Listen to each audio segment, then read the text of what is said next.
মুম্বাই থেকে ফিরে কোনো প্রচার নয়, নিঃশব্দে পৌঁছে গেলেন রাহুল ব্যানার্জির বাড়িতে।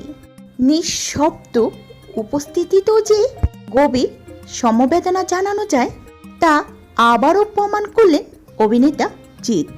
ডালডোল না পিটিয়েও পাশে থাকা যায়, এই সহজ অথচ গভীর মানবিক বার্তা রেখে গেলেন যেন তিনি। জিৎ এমন একটা ঘোষণা দিয়ে এলেন যা শুনলে আপনারা অবাক হয়ে যাবেন। এখন থেকে রাহুলের শোকাতুর স্ত্রী প্রিয়াঙ্কা এবং তাদের ছেলে সহজ জীবনের সকল প্রকার দায়িত্ব নিজের কাঁধে তুলে নিলেন টলিউডের কিং জিৎ। কি কথা হলো জিতের ছোট্ট এই সহজের সাথে, সবকিছু বিস্তারিত জানতে এই ভিডিওটি শেষ পর্যন্ত দেখতে থাকুন। দীঘার তালসারি সমুদ্রের তীরে শুটিং করতে গিয়ে রাহুলের অকাল প্রয়াণ বাংলার এক প্রতিভাবান নক্ষত্রকে কেড়ে নিল।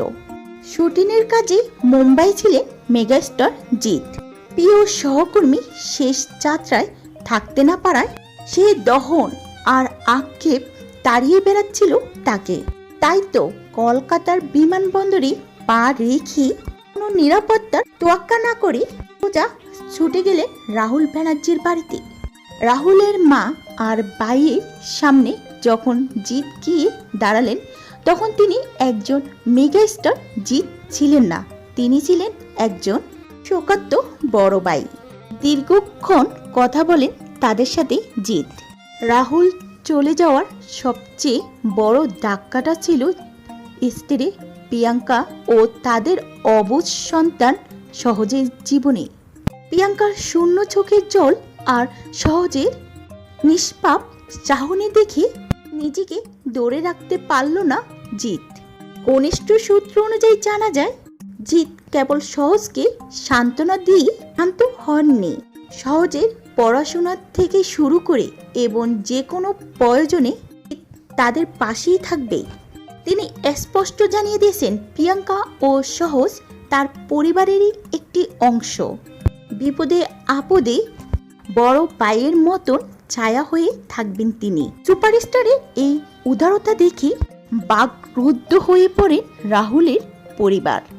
সোশ্যাল মিডিয়াতে ইতিমধ্যে জিতের এই মহানুভবতা প্রশংসার জোয়ারে ভাসছে।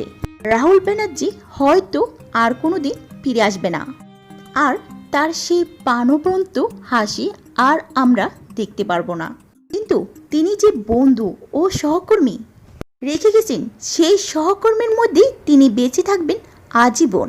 তো ভিউয়ার্স, জিতের এই মানবিক কাজ সম্পর্কে আপনার কি মতামত আমাদের কমেন্ট বক্সে জানাতে ভুলবেন না।